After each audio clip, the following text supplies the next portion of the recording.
Assalamualaikum warahmatullahi wabarakatuh. Bismillahirrahmanirrahim. Alhamdulillahirabbil alamin.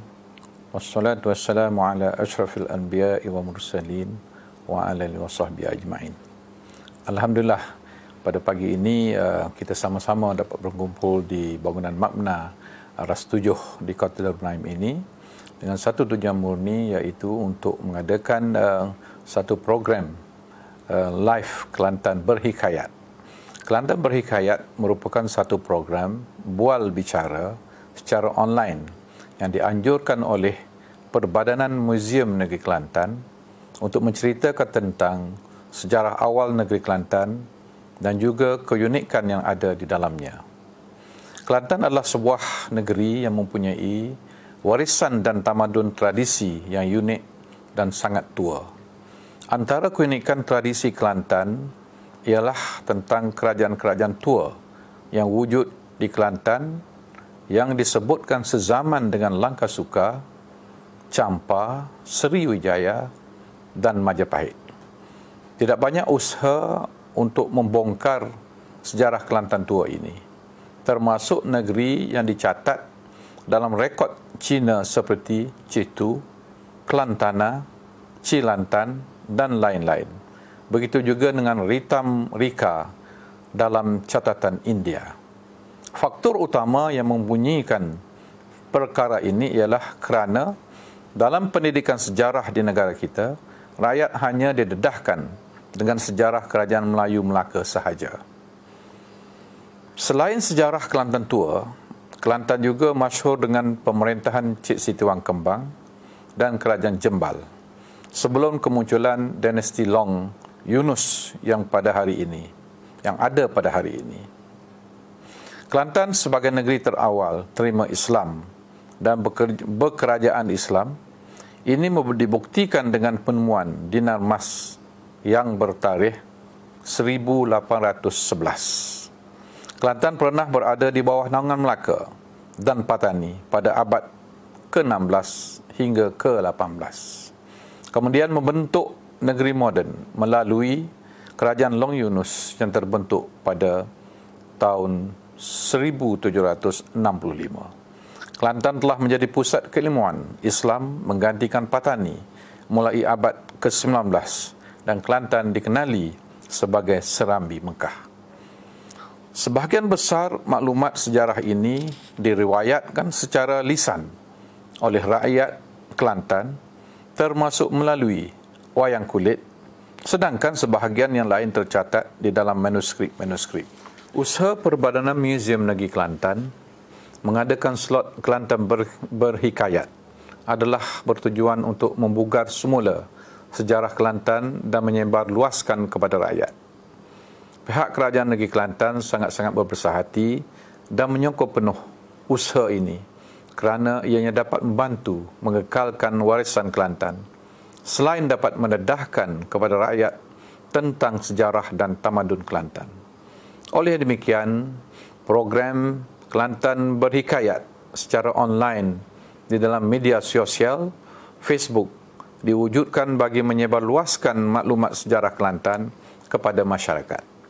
Program ini akan ditayangkan secara langsung di dalam FB page Perbadanan Muzium Negeri Kelantan setiap Khamis jam 9.30 malam sehingga 10.30 malam. Dan akan membahaskan beberapa buku serta manuskrip berkaitan dengan sejarah Kelantan seperti buku Keturunan Raja-Raja Kelantan dan peristiwa-peristiwa sejarah oleh Nakula, Riwayat Kelantan oleh Asyad Syukri Haji Muda, Rikayat Seri Kelantan oleh Profesor Muhammad Taib Osman dan lain-lain. Di antara kelainannya ialah untuk mendedahkan kepada generasi baru tentang sejarah Kelantan zaman silam berdasarkan manuskrip dan sumber-sumber sejarah tradisi. Ia bertujuan menggalakkan rakyat Kelantan mengkaji, mendalami dan memahami budaya dan tradisi politik Kelantan turun-temurun. Secara tidak langsung, ia dapat memperkenalkan Kelantan sebagai sebuah negeri yang berbudaya, memiliki warisan tradisi politik yang lama. Selain daripada memperkenalkan Perbadanan Muzium Negeri Kelantan sebagai institusi pendidikan dan menyimpan rekod sejarah yang lama, semoga dengan program ini dapat memberi ilmu pengetahuan kepada semua tentang sejarah awal negeri Kelantan. Sekurang-kurangnya kita dapat mengenali jati diri yang sebenarnya, terutama sekali bagi anak-anak Kelantan. Semoga ianya bermanfaat. Wabillahi taufiq wa hidayah. Wassalamualaikum warahmatullahi wabarakatuh.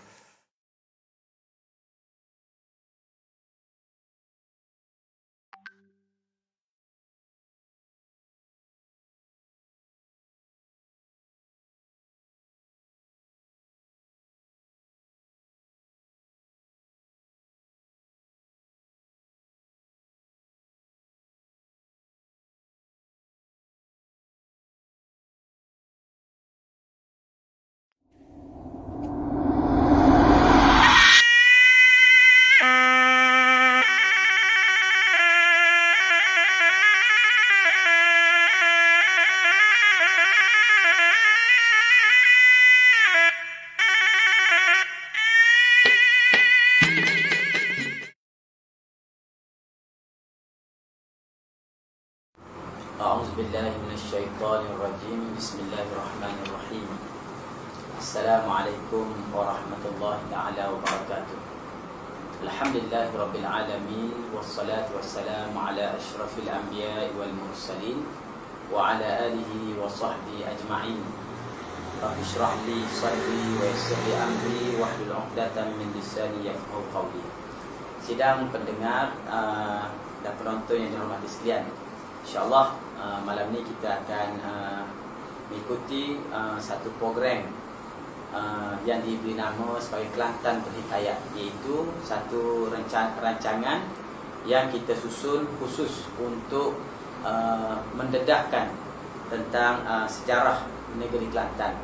Terlebih dahulu kita manjatkan syukur pada Allah Subhanahu Wa Taala di atas limpah inayahnya kita dapat bersama-sama pada malam ini dan dapat melaksanakan program yang kita rencanakan supaya diadakan setiap minggu pada setiap malam Jumaat, hari Khamis malam Jumaat sepanjang tahun 2021. Dan terlebih dahulu juga kita mengucapkan terima kasih kepada Kerajaan Negeri Kelantan, khususnya pihak Perbadanan Muzium Negeri Kelantan dan juga Yang Berhormat Datuk Pengerusi Perbadanan Muzium Negeri Kelantan.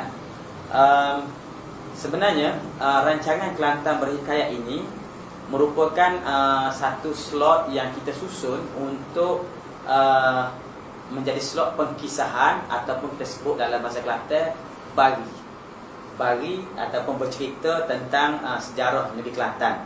Nanti dalam perbincangan ini kelak kita akan mengkisahkan sejarah negeri Kelantan dalam satu ruang masa yang agak panjang, iaitu melibatkan sejarah kerajaan-kerajaan Kelantan yang lama, iaitu kerajaan-kerajaan Kelantan pada satu tempoh yang kita boleh anggap sebagai prasejarah. Kemudian kerajaan selain pada kerajaan-kerajaan tua ini, kita akan juga memperkatakan tentang sejarah kerajaan-kerajaan Kelantan pada zaman pertengahan, iaitu kerajaan-kerajaan yang wujud sekitar abad ke-10 sehingga abad yang ke-18. Ini kerajaan-kerajaan ini adalah melibatkan seperti kerajaan Bukit Panau, kerajaan yang terdapat pada zaman Cik Siti Wang Kembang, dan juga kerajaan Jembal. Ini antara kerajaan-kerajaan yang muncul di antara abad yang ke-13 ataupun ke-14 hingga abad yang ke-17. Sejarah Kelantan pada peringkat ini merupakan proses pembentukan sebuah kerajaan Kelantan seperti yang ada pada hari ini. Dan kita juga akan meneliti nanti, mengkisahkan tentang Kelantan pada zaman-zaman di mana Kelantan menjadi naungan bagi kerajaan-kerajaan yang besar seperti kerajaan Melaka pada abad yang ke-15, kemudian kerajaan Patani pada abad ke-16 dan ke-17, kemudian juga Kelantan pernah bernaung di bawah Legeh seketika pada abad yang ke-18, kemudian menjadi naungan Siam, dan termasuk juga akhirnya Kelantan menjadi naungan Inggeris mulai 1903. Dan kita juga akan bincangkan bahagian yang paling penting dalam sejarah Kelantan, iaitu pembentukan kerajaan Kelantan moden ataupun yang kita sebut hari ini sebagai kerajaan dinasti Long Yunus. Ini kerajaan yang terbentuk mulai tahun 1765, dan pembentukan dan proses pengembangan kerajaan pada zaman ini sehinggalah kerajaan yang ada pada hari ini. Ini adalah antara konten yang akan kita perkatakan di dalam sesi-sesi Kelantan Berhikayat ini. Tujuan utama kita adakan program ini sebenarnya adalah untuk kita memberikan ataupun membugarkan, memberikan nafas baru, menyegarkan semula sejarah tamadun dan juga warisan tradisi negeri Kelantan. Kita, negeri Kelantan sebenarnya antara negeri yang mempunyai sejarah yang sangat panjang, tetapi mungkin disebabkan oleh tradisi pembelajaran kita yang hanya memperkenalkan sejarah Malaysia ini bermula dengan penubuhan Kerajaan Melayu Melaka. Maka kerajaan-kerajaan yang wujud sebelum Kerajaan Melaka, termasuk Kerajaan Kelantan, tersisih daripada perbincangan sejarah, tersisih daripada kajian-kajian akademik, dan juga tidak diperkatakan. Sehingga kita, termasuk rakyat Kelantan, sebahagian besar daripada kita tidak mengetahui. Kita tahu hanya Kelantan dan ada Kerajaan Long Yunus, dan kita hanya dengar jauh-jauh berkenaan dengan Kerajaan Jembal, Cik Siti Ruang Kembang misalnya, tanpa kita mengetahui lebih detail tentang tradisi, warisan dan juga sejarah tamadun negeri kita ini. Yang kedua, program ini sebenarnya kita bertujuan untuk menyebarluaskan maklumat-maklumat sejarah negeri Kelantan ini kepada rakyat, supaya rakyat negeri Kelantan khususnya dan rakyat Malaysia umumnya, bahkan seluruh dunia dapat mengetahui, dapat memahami dan dapat mendalami apakah sebenarnya latar belakang sejarah negeri Kelantan ini sebagai sebuah negeri Melayu yang kita anggap hari ini sebagai Malay Belt, negeri Melayu yang paling teras di negara kita.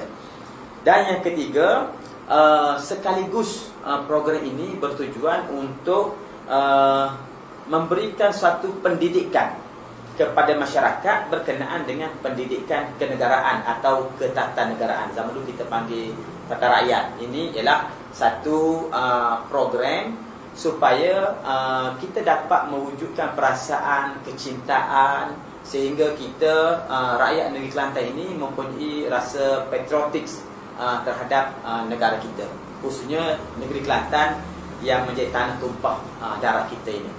Dan yang keempat, slot ini juga mempunyai sasaran supaya kita dapat membangkitkan suatu kesedaran di kalangan bangsa Melayu sebagai bangsa teras di negara ini, khususnya orang Kelantan, yang mana negara bangsa Melayu ini sebenarnya mempunyai sejarah dan juga tradisi yang sangat panjang sebagai tuan punya negeri ini.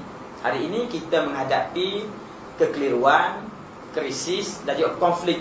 Adakah tanah Melayu ini milik orang Melayu atau milik siapa? Betul ke tanah Melayu ini kita bangsa Melayu pun pendatang juga, atau bagaimana?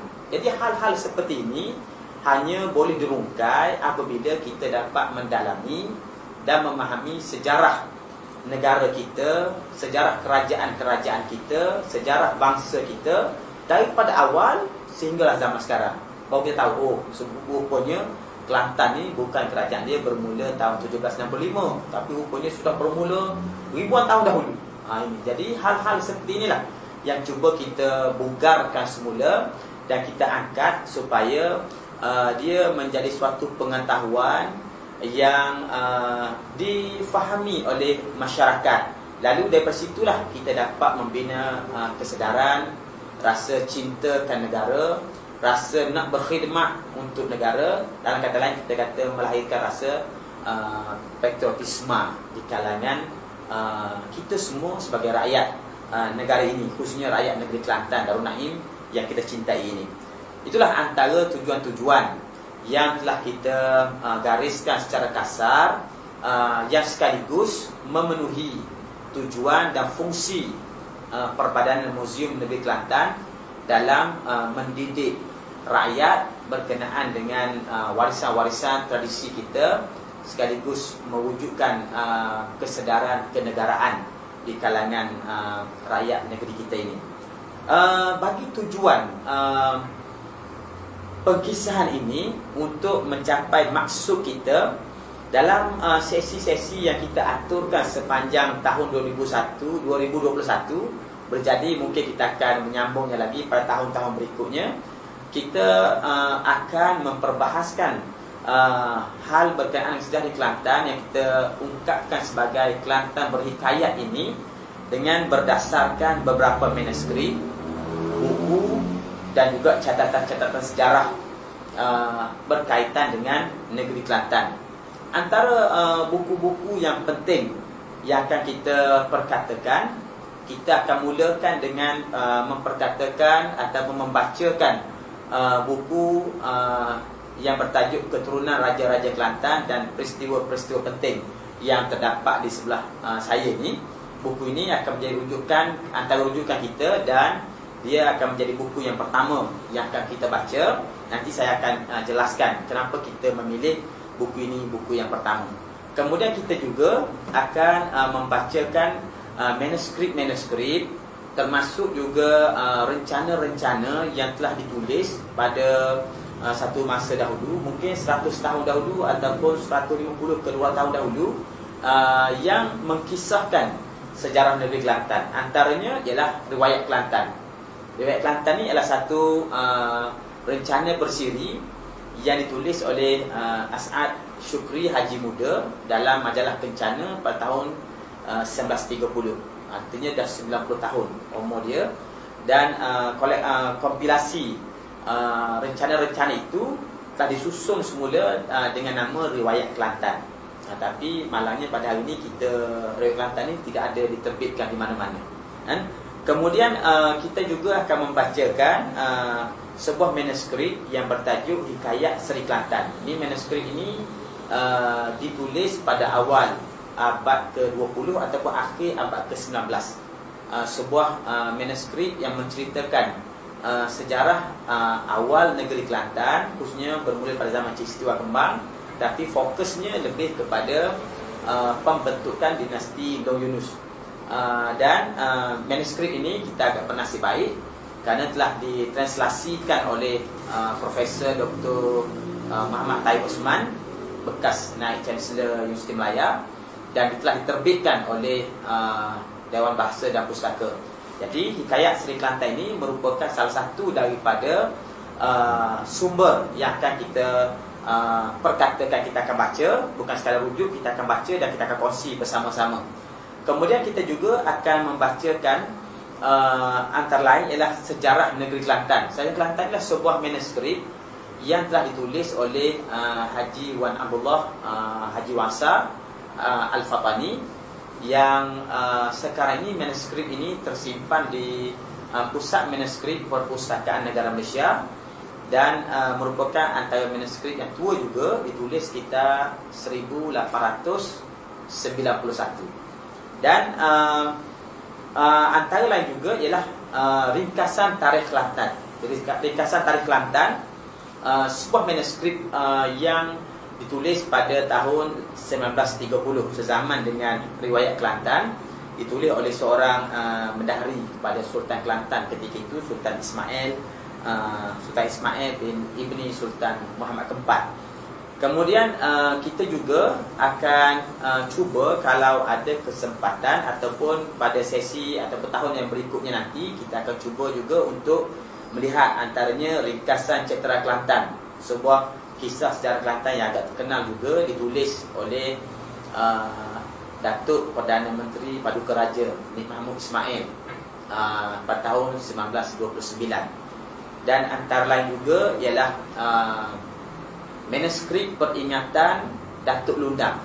Kita akan cuba juga baca bersama dengan beberapa manuskrip lain yang mungkin saya tak sempat sebut pada sesi pada kali ini nama-namanya, tapi sasaran kita sepanjang tahun 2021 ini sekurang-kurangnya kita cuba untuk menghabiskan 4 manuskrip ataupun 4 buku yang pertama, itu Keturunan Raja-Raja Kelantan, Riwayat Kelantan, Hikayat Seri Kelantan, dan Sejarah Negeri Kelantan.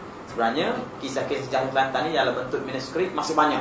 Masih banyak ada yang tersimpan di Universiti Melaya, di Library Universiti Melaya, ada sebahagiannya di Library Universiti Malaysia Kelantan, di Arkib Negara, di Perpustakaan Negara, dan ada juga sebahagiannya maklumat sejarah Kelantan dalam bentuk manuskrip berkait dengan hukum kanun Kelantan yang tersimpan di Pusat Dokumentasi Melayu di Dewan Bahasa dan Pustaka. InsyaAllah kalau ada kesempatan, ada rezeki, manuskrip ini bersama dengan buku-buku lain yang telah ditulis oleh para pengkaji, kita akan cuba lihat juga. Antara pengkaji-pengkaji yang pernah menulis sejarah-sejarah Kelantan yang lama ini, termasuklah Dr. Ahmad Saripan misalnya, dan beberapa yang lain. Di kalangan pengkaji-pengkaji barat pada zaman awal abad yang ke-20, mereka ini sebenarnya selain pada pengkaji-pengkaji lah, sebenarnya pegawai-pegawai British yang bertugas di Kelantan, mereka telah menulis sejarah-sejarah Kelantan berdasarkan riwayat-riwayat, berdasarkan manuskrip. Antaranya termasuklah penasihat Siam berbahasa Inggeris yang pertama di Kelantan, W.E. Graham. Dia telah menulis sebuah buku kecil yang diberi tajuk Kelantan, A State of the Malay Peninsula, yang diterbitkan pada 1908. Dia mengisahkan latar belakang sejarah, politik dan juga ekonomi negeri Kelantan. Kemudian antara pegawai Inggeris yang menulis juga, iaitu seorang pegawai Inggeris di Kelantan, Anchor Ramsay, yang telah menulis satu buku bertajuk History of Kelantan. History of Kelantan ni dia cuba memberikan latar belakang sejarah Kelantan berdasarkan analisis yang telah dibuat oleh beberapa sarjana berkait dengan sejarah Kelantan, dan dia mendapatkan data-data, maklumat-maklumat yang berkait dengan sejarah Kelantan kerana kedudukan beliau sebagai pegawai British di sini, dan beliau juga mendapatkan maklumat secara langsung daripada pegawai-pegawai kerajaan yang ada ketika itu. Kerana tulisan Anchor Ramsay ini ialah sebuah tulisan yang diterbitkan sekitar tahun 1934. Jadi sejarah-sejarah Kelantan yang bermula pada akhir zaman Sultan Muhammad yang kedua 1886 sehingga zaman Sultan Ismail ialah satu zaman yang masih baru ketika itu, dan beliau telah menuliskan. Dan kalau kita perhatikan secara perbandingan dengan manuskrip yang ditulis oleh pencatat-pencatat di kalangan orang Melayu, ada beberapa perbezaan, mungkin kerana sudut kepentingan politik dan seumpamanya ketika itu. Mungkin ada maklumat-maklumat sejarah yang disembunyikan oleh penulis-penulis kerana kepentingan politik ketika itu. Tetapi Ramsay sebagai seorang pegawai Inggeris yang tidak terlibat dalam konflik-konflik politik yang berlaku, dia memberikan sudut pandang yang berbeza. Kemudian ada juga pegawai-pegawai Inggeris dan juga wartawan-wartawan. Antaranya John Kushner, seorang wartawan Perancis yang ditugaskan oleh radio Perancis untuk membuat penyelidikan tentang sejarah dan kebudayaan Melayu. Dia datang ke tanah Melayu sekitar 1930, dan dia memilih Kelantan sebagai tempat kajian dan pemerhatian beliau. Beliau telah pergi ke kawasan hulu Kelantan, bertemu dengan orang asli, datang ke Kota Baru, bertemu dengan pihak istana, pembesar-pembesar negeri, dan menyaksikan sendiri program-program kebudayaan, makyong, wayang kulit, macam-macam dia saksikan sendiri. Dan dia menghasilkan satu buku yang diberi tajuk What I Saw in Malaya. What I Saw in Malaya. Buku ini kadang-kadang orang tidak perasan kewujudan dia. Kenapa? Kerana tajuk dia What I Saw in Malaya. Sebenarnya kandungan dia itu semuanya berkaitan dengan Kelantan. Ada sikit latar belakang politik dan sejarahnya, tapi lebih fokus kepada perkembangan kita kata antropologi lah, perkembangan budaya, kehidupan masyarakat yang berlaku di negeri Kelantan ketika itu. Saya sebutkan ini bersama dengan sebahagian daripada tulisan-tulisan dan kajian-kajian yang dibuat oleh penulis-penulis lain yang mungkin namanya saya tak sebut di sini, tapi tulisan-tulisan mereka sama dalam bentuk buku, jurnal dan juga risalah-risalah kecil yang kita akan baca bersama-sama sebagai perbandingan. Yang saya sebut tadi 4 buku ataupun manuskrip yang bentuk hikayat dan riwayat itu sebagai sumber utama. Kemudian kita akan membuat perbandingan, rujukan bersama dengan artikel-artikel lain, buku-buku lain yang ditulis oleh penulis yang berbeza-beza, supaya kita dapat membandingkan, kita dapat melihat beberapa aspek. Kadang-kadang tulisan-tulisan itu dia memberikan gambaran ataupun memberikan sudut pandang yang dipengaruhi oleh faktor-faktor politik, oleh faktor-faktor kepentingan yang lain, yang menyebabkan kita perlu melihat beberapa aspek yang lain. Dan kita terpaksa akui sebenarnya dalam kita meneliti sejarah negeri Kelantan, khususnya Kelantan moden ini, terdapat sangat banyak riwayat, terutama tentang kisah Le Yunus, jurai keturunan silsilah dia, dan juga bagaimana proses Le Yunus sebagai pengasas negeri Kelantan membangunkan negeri Kelantan itu sendiri. Tiap-tiap manuskrip ataupun hikayat dari riwayat ini mempunyai jalan cerita yang berbeza walaupun persamaan. Jadi hal-hal tersebut nanti sambil-sambil kita baca, sambil-sambil kita teliti dan kita dalami, kita akan lihat dari segi perbandingan. Mungkin kita kata silsilah Le Yunus menurut hikayat Kelantan yang hikayat Kelantan begini, silsilah Le Yunus menurut riwayat Kelantan begini, menurut ringkasan Cetera Kelantan begini. Memang ada perbezaan-perbezaan, termasuk yang diriwayatkan dalam sejarah negeri Kelantan, sebuah manuskrip di Perpustakaan Negara. Baik, sahabat-sahabat sekalian, untuk kita meneliti sejarah negeri Kelantan ini, sebelum kita pergi lebih jauh dan kita mulai membaca buku ini satu persatu nanti, adalah lebih baik kalau kita dapat memahami apakah peri penting kita mempelajari, mengkaji, mengetahui dan mendalami sejarah negeri Kelantan. Kenapa sejarah Kelantan itu penting? Selama ini kita digambarkan yang penting itulah sejarah Melaka. Dengan kita tidak menolak peranan Melaka, peranan Johor Riau, peranan Aceh, termasuk kerajaan lama seperti Perlak, Samudra Pasai, Kerajaan Patani dan sebagainya. Kita cuma melihat Kelantan sendiri apakah sebenarnya kepentingan-kepentingan kepada kita memahami sejarah negara kita. Maka di sini kalau kita dapat perhatikan beberapa aspek yang penting dalam kita memperkatakan sejarah negeri Kelantan. Kenapa Kelantan itu penting kan? Antaranya kalau kita perhatikan daripada latar belakang sejarah yang ada, kita dapati bahawa Kelantan adalah antara negeri ataupun kawasan yang mempunyai kehidupan yang paling tua di negara kita. Satu kajian yang dibuat oleh pakar-pakar genetik, khususnya pakar-pakar daripada USN yang telah bersama dengan beberapa pihak, kemudian mereka merumuskan sebenarnya berdasarkan genetik yang ada, menunjukkan bahawa genetik daripada Kelantan merupakan genetik yang tertua yang ada di sebelah Nusantara. Bahkan mereka menganggap bahawa genetik Kelantan ini lebih tua daripada genetik-genetik yang ada di negeri-negeri sebelah utara, termasuk Siam sampai ke negeri China. Kita pernah dengar penemuan Peking Man, Perak Man, dan juga Java Man. Ini tiga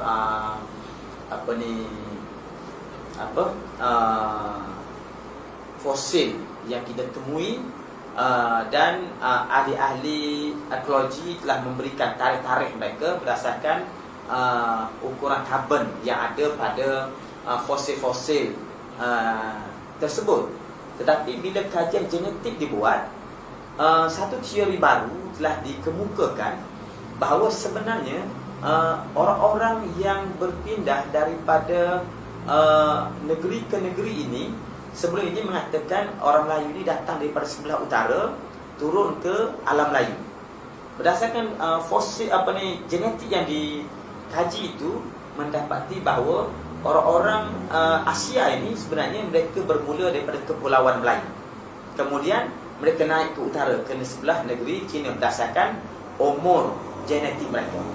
Dan hal ini menjadi lebih menarik apabila rumusan yang mereka buat mengatakan bahawa daripada taburan genetik yang mereka kutip, mendapati genetik yang berasal daripada Kelantan adalah genetik yang paling tua. Jadi di sini ada satu aspek yang sangat menarik untuk kita fahami kenapa Kelantan mesti kita dalami sejarahnya. Yang kedua, dari segi sejarah, Kelantan sebagai sebuah negeri yang tertua, kita boleh buktikan dari sudut kehidupan yang ditemui, kesan-kesan kehidupan yang ditemui di Gua Cha. Di museum kita sendiri, kita sediakan satu bahagian yang kita akan anggap sebagai sampel lah, tempat kita tunjukkan indah keadaan di Gua Cha. Kerana di Gua Cha itu ialah disebutkan oleh pengkaji-pengkaji, para arkeologis mengatakan Gua Cha ni sebuah kawasan kehidupan manusia yang hidup pada zaman Hobbinian. Iaitu Hobbinian ni satu zaman yang kita boleh katakan mereka hidup ni sekitar 10,000 tahun dahulu. Umur Hobbinian ni ialah kehidupan yang berumur sekitar 10,000 tahun. Jadi ini antara yang tertua di negara kita. Mungkin fosil perak man ditunjukkan berumur antara 11,000, 10,000 ke 11,500 tahun, kan? Jadi kehidupan Hobbinian itu di sekitar itulah. Kalau kita perhatikan dengan kehidupan Hobbinian itu, ini menunjukkan bahawa kehidupan manusia yang terawal yang ada di Semenanjung ni antaranya ialah di Kelantan. Mungkin saya tak nafikan, mungkin apa yang ditemui di Lenggong, Perak, Perak Man itu kawasan-kawasan ekskavasi mereka, dan mungkin di Gua Niang, itu antara tempat-tempat kehidupan yang tua. Tetapi apa yang kita sebut di Kelantan juga, bila disenaraikan sebagai satu lokasi ekskavasi yang dibuat dan meletakkan di sini ialah kawasan kehidupan zaman Hobbinian, maka kita faham kehidupan kawasan ini berumur sekurang-kurangnya 10,000 tahun. Kemudian daripada ekskavasi yang dibuat, para arkeologis telah menemui artifak-artifak, sama ada bentuk kapak, serpihan-serpihan bekas-bekas yang digunakan seperti mangkuk ataupun pinggang dan seumpamanya, termasuk pasu-pasu yang ditemui di kawasan Gua Cha itu. Mereka mengatakan ketika zaman Neolitik masih ada kehidupan yang aktif dan telah ada kehidupan yang bertamadun berlaku di Gua Cha. Neolitik ni ialah satu zaman yang kita boleh ukurkan umur dia sekitar 4,000 tahun. 4,000 tahun zaman Neolitik. Artinya lebih kurang 2,000 tahun sebelum Masihi. 4,000 tahun daripada sekarang, kan? 2,000 tahun sebelum Masihi. Jadi di sini sebenarnya Kelantan telah mempunyai kebudayaan, telah mempunyai kehidupan yang bertamadun, yang sudah maju, yang sudah ada alat-alat yang berasaskan kehidupan Neolitik. Jadi 4,000 tahun itu adalah satu tempoh yang kita boleh katakan lama lah untuk sejarah negara kita. Kali dia berlaku sekitar 2,000 tahun sebelum Masihi. Ini untuk kehidupan Neolitik yang berdasarkan artifak-artifak yang ditemui di kawasan Gua Cha. Gua Cha ni ialah sekarang ni ialah sebuah kawasan di kawasan Ulu Gua Musang. Dan kita pun tahu pada hari ini kawasan daripada lodging sampai ke Gua Musang itu merupakan kawasan kehidupan yang kita sebut kawasan orang asal. Mungkin mereka orang asal itu mempunyai sejarah yang lama. Kemudian yang ketiga, kalau kita perhatikan juga tentang kedudukan sejarah Kelantan ini berdasarkan satu catatan yang disebut oleh Ptolemy. Ptolemy ini seorang ahli geografi Yunani yang hidup di kawasan Mediterranean, di Iskandaria hari inilah, yang hidup Ptolemy ini dia hidup pada tahun 150 Masihi. Tahun 150 Masihi. Satu tempoh yang kali ini lebih kurang 2000 tahun lah. Lebih kurang kan 1900 tahun. Dan dia menulis satu buku yang mencatatkan peta-peta yang merekodkan kota-kota, bandar-bandar pelabuhan yang ada pada abad yang pertama Masihi itu. Dan dia memasukkan beberapa bandar yang wujud di semenanjung Tanah Melayu ini. Antaranya termasuklah satu kota yang ditulis oleh Koli dan juga Primula. Jadi Koli dan Primula itu antara kota tua yang ada di pantai timur semenanjung Malaysia. Ahli-ahli sejarah yang mengkaji tulisan dan catatan Ptolemy ini, antaranya Jalini, dia telah menganalisis di manakah kedudukan Koli itu sebenarnya berdasarkan titik-titik yang ditanda oleh Ptolemy. Dan dia Jalini ini telah merumuskan bahawa Koli itu ialah satu kota yang terletak di Kelantan. Jadi Kelantan itu sudah menjadi satu bandar yang besar, sehingga ahli geografi yang tinggal di kawasan Mediterranean telah memasukkan Kelantan itu sebagai salah sebuah di antara kota-kota yang ternama dalam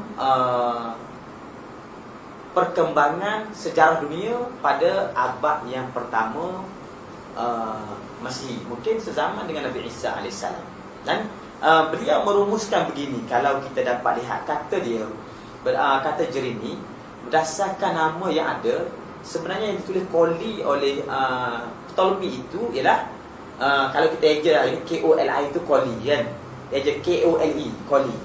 K-O-L itu sebenarnya dalam pronouns ataupun sebutan orang Kelantan, kita akan sebut Kole. Kole itu sebenarnya kalau bahasa Malaysia itu Kole itu mat tu Kole. Tapi kalau bahasa Kelantan Kole itu kolam, tempat takungan air. Dan dia memberikan hujah-hujah daripada perkataan Kole sebagai satu perubahan bentuk sebutan. Kerana pada masih dulu Kelantan ni disebut dengan nama kolam tanah. Kataan daripada gabungan perkataan kata majmuk daripada kata kolam dan tanah. Kolam tanah. Jadi kole itulah sebutan untuk negeri Kelantan, kata dia. Dan daripada situ dia menghujatkan bahawa perkataan kolam tanah sebut kolam tanah kemudian Kelantan. Jadi akhirnya perubahan-perubahan ataupun evolusi yang berlaku pada sebutan itu mewujudkan perkataan Kelantan daripada kolam dan tanah. Jadi kalau berdasarkan catatan Ptolemy itu, artinya ketamadunan Kelantan itu telah berlaku sejak daripada abad yang pertama Masihi. Kenapa Kelantan itu menjadi perhatian Ptolemy? Mungkin kita boleh lihat dari sudut peranan Kelantan pada zaman dahulu. Kita tahu hulu Kelantan ada lombong-lombong ataupun galian emas yang banyak sampai hari ini pun, kan? Kerana di hulu kawasan hulu Pergau, di hulu Kelantan di Galas memang terkenal sebagai tempat yang punya lombong-lombong emas. Dan semenanjung Tanah Melayu ini sendiri disebut oleh ahli-ahli geografi, pelayar-pelayar daripada sebelah India, Arab dan juga Greek. Mereka menamakan Tanah Melayu ini sebagai semenanjung emas. Orang India juga menyebut demikian dalam bahasa mereka masing-masing, menamakan Tanah Melayu ini semenanjung emas, kerana Tanah Melayu ialah antara kawasan pengeluar emas yang utama dunia. Dan kalau kita lihat pada sudut itu, mungkin kerana peranan Kelantan sebagai pengeluar emas yang besar, maka daripada situlah fungsi dan peranan Koli itu sebagai bandar pelabuhan yang ekspor emas yang dikeluarkan dari Kelantan, kemudian mereka membawanya melalui sungai Kelantan ke kawasan Kuala Kelantan. Jadi mungkin di kawasan Kuala Kelantan ataupun di tepi-tepi sungai itu wujud sebuah kerajaan yang disebut sebagai Koli. Dan kalau kita bandingkan dengan catatan Ibnu Battuta misalnya, yang datang ke Kelantan sekitar 1350-an. Dia datang ke Kelantan dan menyebutkan tempat yang dia pergi itu dengan nama Kilu Kelai, dan dibacakan oleh ahli sejarah sebagai Kuala Kerai, dan menyebut pemerintahnya seorang raja perempuan yang bernama Urduja. Jadi ada kaitan-kaitan yang kemudiannya dicuba dirungkai dan dijelaskan oleh para sarjana yang mengkaji, yang menunjukkan bahawa pada zaman dahulu sebenarnya kerajaan Kelantan ini pusat-pusat pemerintah mereka terletak di tebing-tebing sungai. Sepanjang Sungai Kelantan ini kita tak pasti kali itu di kawasan mana sebenarnya. Mungkin di kawasan Kota Baru hari ini, ataupun mungkin lebih ke dalam. Kerana Citu dari hitam mereka yang disebut dalam catatan India, Citu yang dari Cina, diterjemahkan sebagai Tanah Merah. Mungkin di sekitar Tanah Merah sekarang. Kemudian banyak juga catatan yang menyebut ada kerajaan di tepi Sungai Kelantan itu, antaranya kerajaan Cermin Jeddah yang berpusat di Bukit Panham. Itu pun tidak jauh daripada Sungai Kelantan. Termasuk catatan Ibnu Battuta menyebutnya Kuala Kerai. Jadi sepanjang Sungai Kelantan itu ada catatan-catatan sejarah tamadun lama Kelantan yang belum kita dalami, belum kita gali sepenuhnya. Baik, yang keempat, selain daripada kemunculan kota-kota dalam catatan sarjana-sarjana pada zaman dahulu, selain Ptolemy, sebenarnya sejarah-sejarah Arab, pelayar-pelayar Cina, pelayar-pelayar India, mereka juga mencatat tentang hal tersebut. Sebab saya sebutkan tadi ada nama yang dicatatkan sebagai hitam mereka, itu dicatat oleh orang India. Kemudian Citu itu dicatat oleh orang Cina dalam sebutan mereka.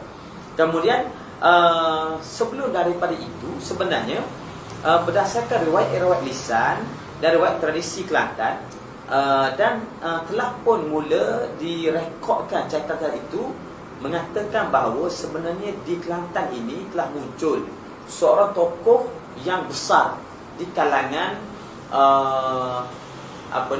pembangun tamadun di alam Melayu yang bernama Sri Kripawarman. Sri Kripawarman ini selalunya disebut dalam catatan lisan itu sebagai Wanpa. Wanpa ni ialah satu nama satu tokoh yang menjadi raja yang mengasaskan sebuah kerajaan yang besar di alam Melayu ini. Bukan tanah Melayu, tapi seluruh alam Nusantara ini, yang mana beliau ini merupakan raja yang mengasaskan sebuah kerajaan tua yang berpusat di Kelantan, diberi nama Jawadipa. Jawadipa ni sebuah kerajaan yang muncul sekitar tahun 50 Masihi. Tahun 50 Masihi.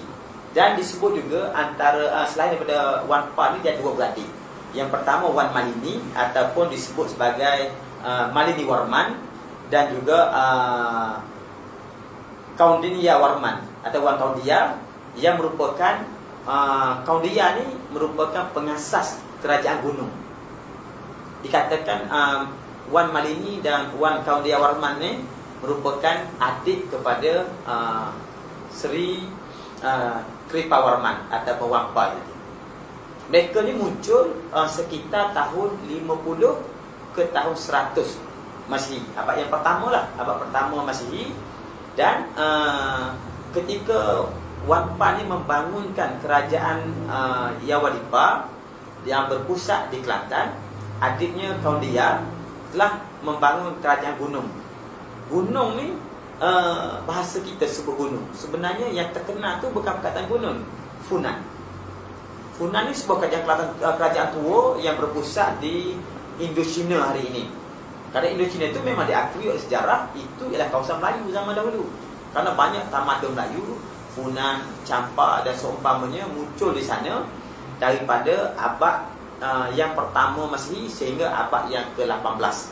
Jadi tempoh 1800 tahun itu kawasan Kemboja dan juga China, Indochina lah, Vietnam Selatan itu ialah kawasan Melayu zaman dulu. Dan kerajaan Funan ataupun disebut kerajaan gunung, hari ini dikatakan gunung tu adalah merujuk dalam bahasa Kemo Phnom Penh. Phnom Penh tu ialah merujuk kepada gunung ataupun dulu disebut sebagai Funan dalam bahasa pada zaman dahulu. Itu kerajaan yang diasaskan oleh Kauliya.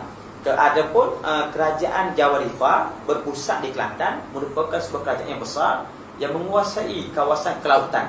Pulau-pulau Melayu ni semua daripada Semenanjung, Sumatera, Jawa, Borneo dan pulau-pulau sekitarnya termasuk mungkin Filipina, dan memang ada setengah catatan menyebutkan kerajaannya berkembang sehingga Sri Lanka dan juga Madagaskar. Itu keluasan kerajaan pada masa itu, sehingga sampai hari ini seluruh alam Melayu tu disebut sebagai Jawa kerana berasal daripada kataan Jawarifah. Jadi semua hari ni dia sebut Jawa tu, Pulau Jawa je dapat nama tu. Orang lain tak dapat nama Jawa tu. Kita dapat Bukit Jawa je orang Kelantan. Kan? Dapat Bukit Jawa, lepas tu yang lain sebut Jawi, tulisan Jawi, lepas tu masuk Jawi. Yang lain tak ada lah. Jawa kan, tulisan Jawi. Kita Kelantan ada Bukit Jawa dengan asal Jawa. Ada pun kataan Jawa itu satu kataan yang dirujuk oleh bangsa-bangsa lain merujuk kepada orang lain. Memang hari ini pun dalam negeri Arab kita disebut orang Jawa ataupun Jawi kan. Jadi Jawa itu sebenarnya satu nama yang berasal daripada sebuah kerajaan besar yang wujud di alam Melayu pada tahun 50 ke 150 Masihi, itu pada abad yang pertama di bawah pimpinan Kripawarman tadi ataupun Wanpa sebagai seorang raja dan tokoh pembangun kerajaan-kerajaan.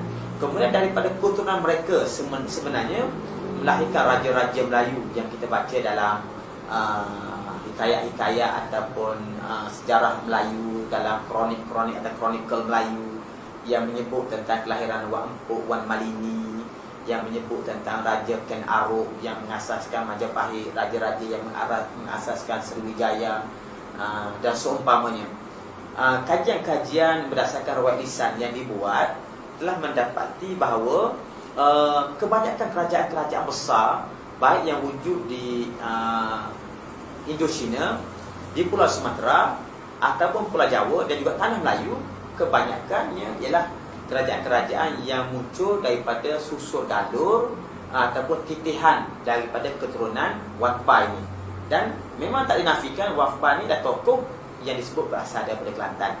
Jadi ini satu hal yang sangat menarik kalau kita boleh mendalami, mengkaji dan dapat mengenal pasti secara jelas dan mendalam hal-hal berkait tersebut.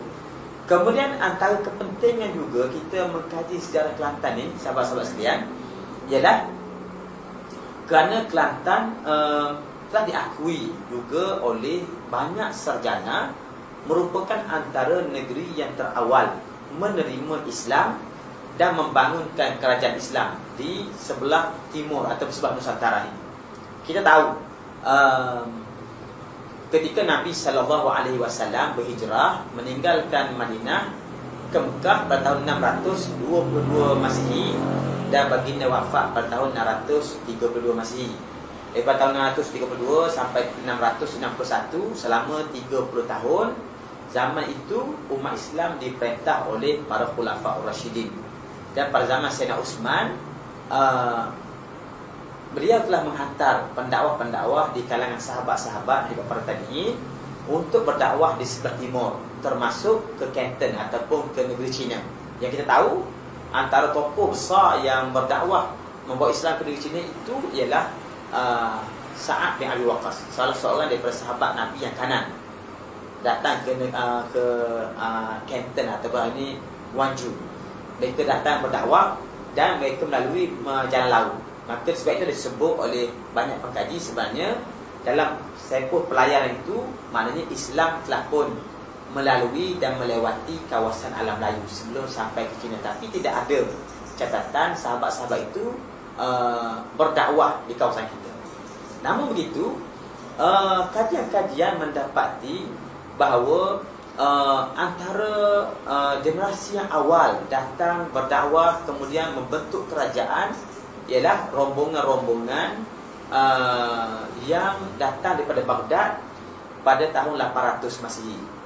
Tetapi mereka menyinggahi Perlak, dulu sebuah kerajaan bukan Islam.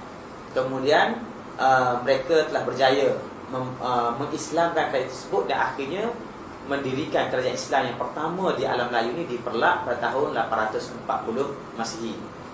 Kajian-kajian yang dibuat juga menyebutkan bahawa sekitar tahun 800 akhir 800 ke 900 Masihi, orang-orang Arab yang datang berdagang dan berdakwah di Canton ataupun di Guangzhou itu telah menghadapi satu musibah kerana diserang oleh orang-orang Cina. Mereka kemudiannya berpindah ke alam Melayu.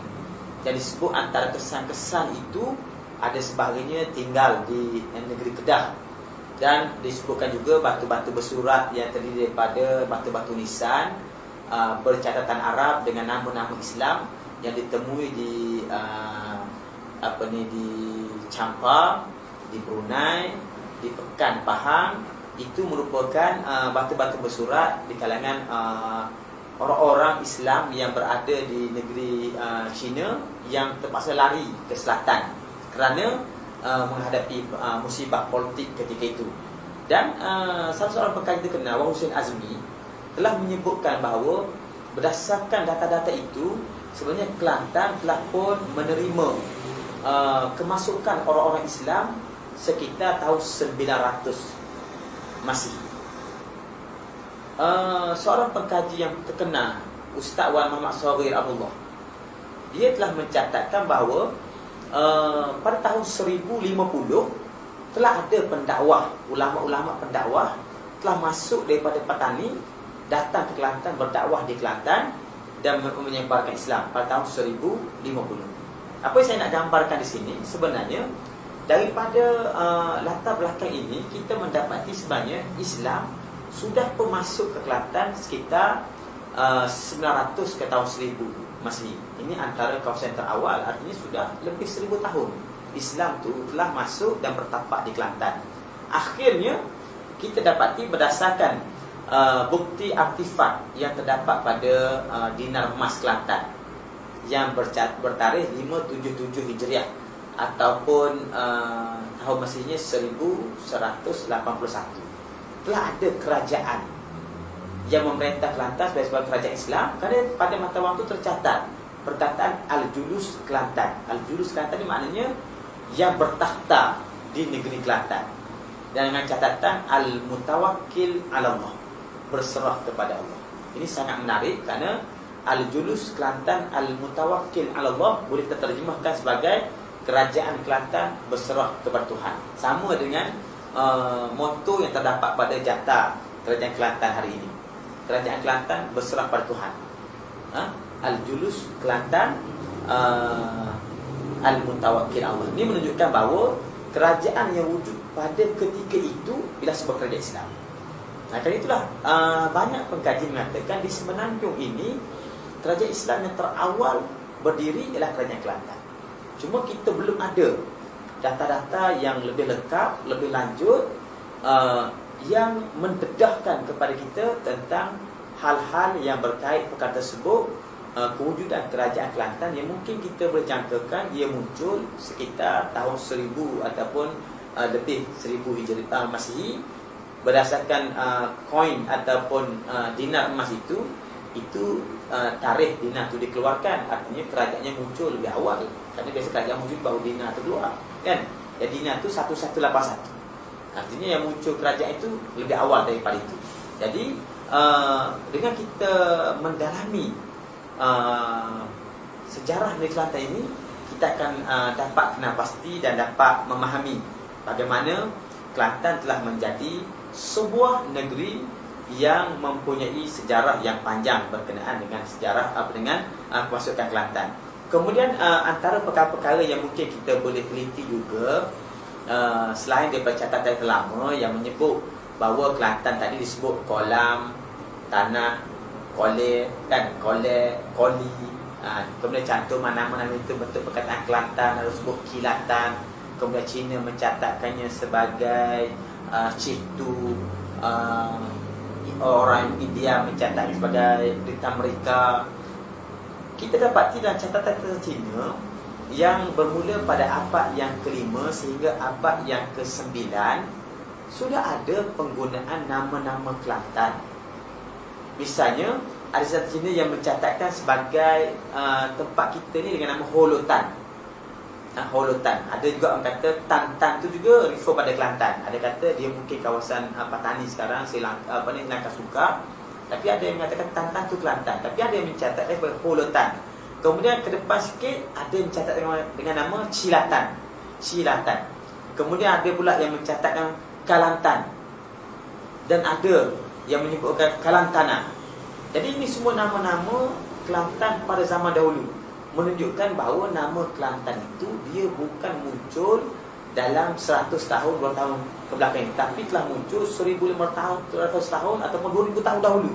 Sudah ada nama Kelantan sebagai satu nama sebuah kota, sebuah kerajaan atau sebuah tamadun yang telah lama wujud di negeri kita ini berdasarkan apa yang dicatat oleh pelayar-pelayar dan juga pencatat-pencatat pada masa yang lalu.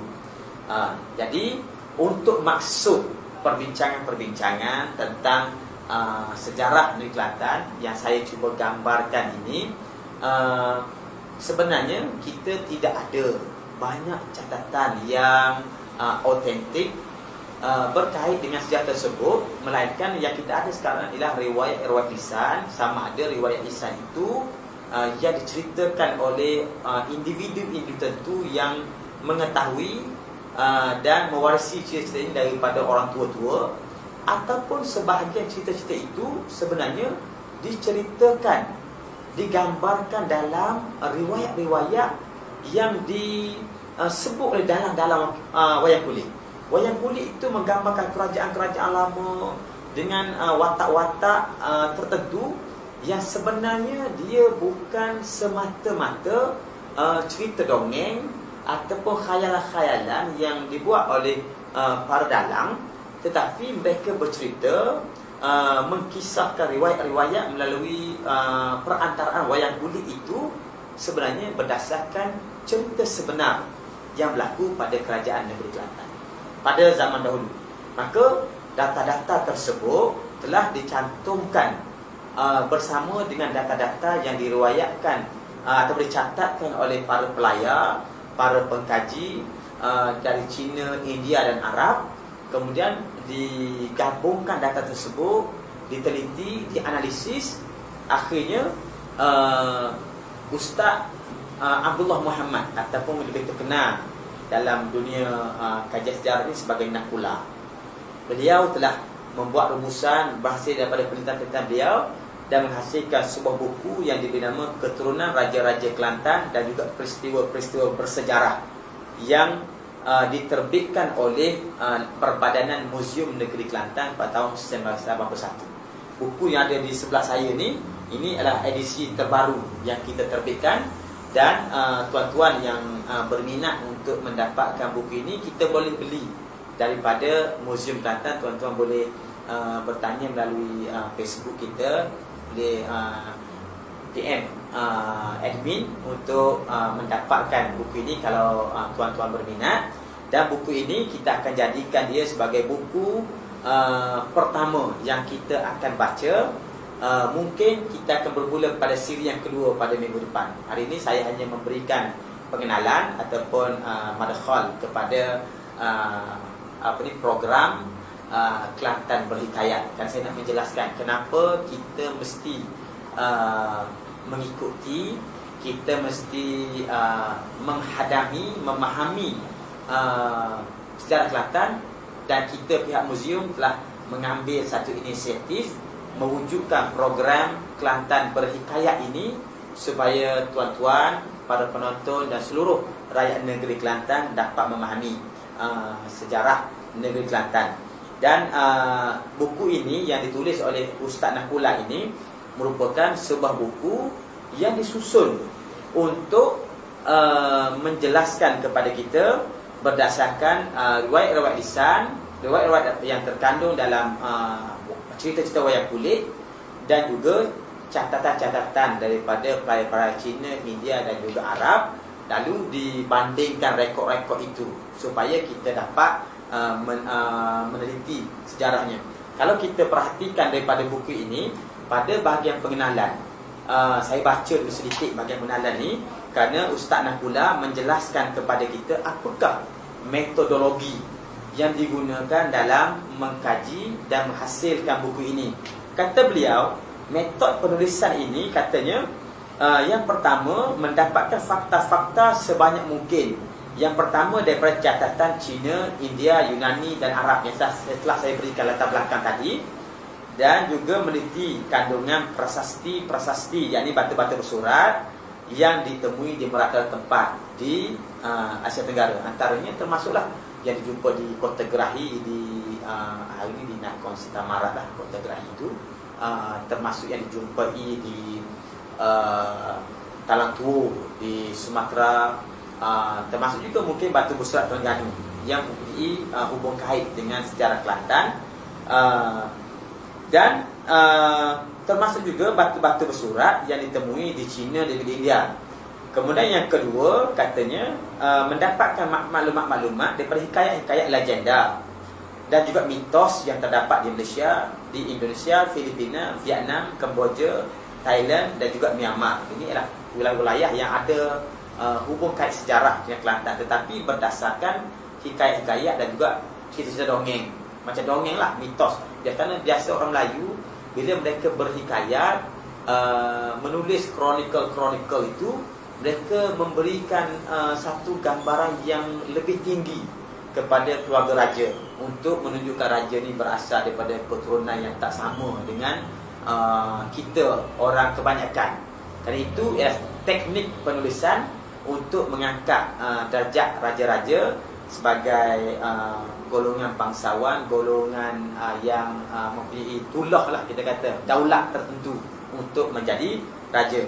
Jadi dalam hal ini, cerita-cerita dongeng, yang sebagai dongeng lah, mitos, legenda-legenda itu sebenarnya dia bukan semata-mata mitos, tetapi ada perkaitan. Maka disitulah data-data itu dibandingkan dengan catatan-catatan yang mengkisahkan kisah sebenar berdasarkan catatan Cina, India, Yunani dan juga Arab. Kemudian di samping itu, ilmu-ilmu geologi, sejarah, antropologi, etnologi, ilmu ketuhanan, kosmologi dan lain-lain juga dikaji untuk mendapatkan fakta-fakta yang tidak langsung. Jadi ini pendekatan yang pertama digunakan oleh Ustaz Nakula dalam menganalisis dan mengumpul dan menganalisis data-data bagi kita memahami bagaimanakah sebenarnya bentuk pergerakan sejarah yang berlaku. Kemudian yang kedua, Ustaz Nakula menjelaskan bahawa beliau membuat kajian-kajian dengan cara melakukan temuduga atau interview dengan tokoh-tokoh yang pandai dan riwayat-riwayat tradisi, dan mencatatkan fakta yang sebanyak-banyaknya yang terdapat dalam data-data interview tersebut. Dalam bidang ini, kata beliau telah mengambil masa sekitar 7 tahun, antara tahun 1960 sehingga 1967, untuk menemui orang-orang tua yang mempunyai riwayat-riwayat ataupun mengetahui cerita-cerita sejarah lama, walaupun setengahnya memberikan data-data berdasarkan fragmen-fragmen yang terpisah-pisah. Ada orang cerita sini sikit, sini sikit, sini sikit, nak kena cantum, dia jadi macam puzzle, jigsaw puzzle, untuk dicantum-cantumkan semua. Inilah pentingnya peranan ahli-ahli sejarah untuk menganalisis data-data, kemudian mencantumkannya untuk membentuk satu kisah ataupun satu sejarah yang besar dan lebih detail, berdasarkan fakta-fakta yang berselerak dan juga terpisah-pisah.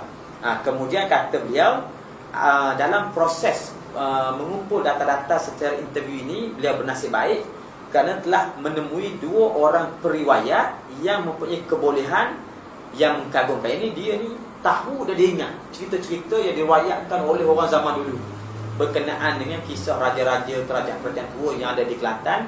Maka daripada data-data, fakta-fakta yang dapati daripada itu, bersama dengan kajian-kajian ilmiah, itu dibanding dan diselaraskan antara satu sama lain, sehingga akhirnya dia membentuk satu kepingan sejarah yang besar hasil cantuman puzzle yang berselera itu, sehingga membentuk satu gambaran sejarah. Dan dari situlah beliau mengungkapkan di dalam buku kita ini yang diberi tajuk Keturunan Raja-Raja Kelantan dan Peristiwa-Peristiwa Bersejarah. Buku ini kan. Jadi tuan-tuan nanti boleh dapatkan buku ini daripada pihak Perbadan Museum. InsyaAllah nanti kita akan berikan nombor kontak pada page kita. Tuan-tuan yang berminat boleh berhubung. Dan insyaAllah proses pembelian itu boleh berlaku secara online. Sekarang ni kita boleh beli secara online je, tak payah nak datang ke museum kan. Jadi insyaAllah tuan-tuan boleh dapatkan supaya kita mempunyai koleksi ni, kita boleh baca sendiri di samping saya membacakan. Dan saya akan bandingkan dengan data-data lain, kerana Ustaz Naqullah ini selain pada menulis buku ini, dia masih banyak lagi artikel-artikel beliau dalam jurnal-jurnal dan juga di dalam warisan Kelantan sendiri yang telah dia tulis, dan mungkin kita boleh jadikan sebagai bandingan ataupun sumber-sumber tambahan untuk mengukuhkan lagi data-data dan maklumat. Tapi buku ini kita akan jadikan dia sebagai sumber rujukan utama.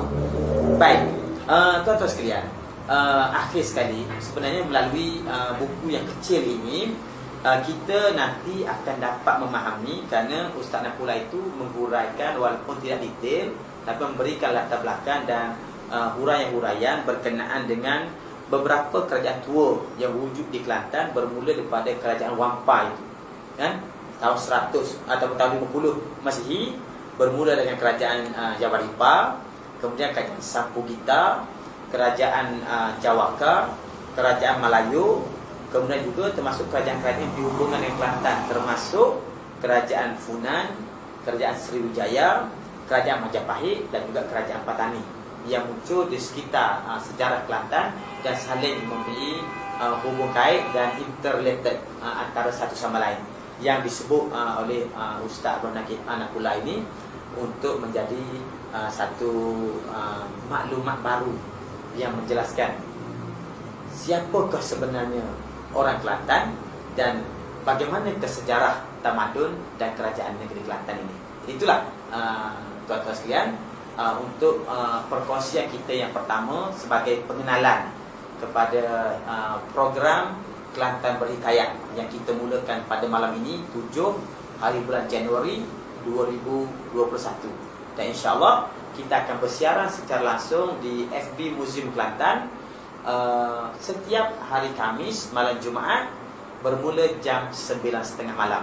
Tuan-tuan jangan lupa bersama saya dan kita akan mula membaca hikayat-hikayat dan juga riwayat-riwayat ini pada minggu depan.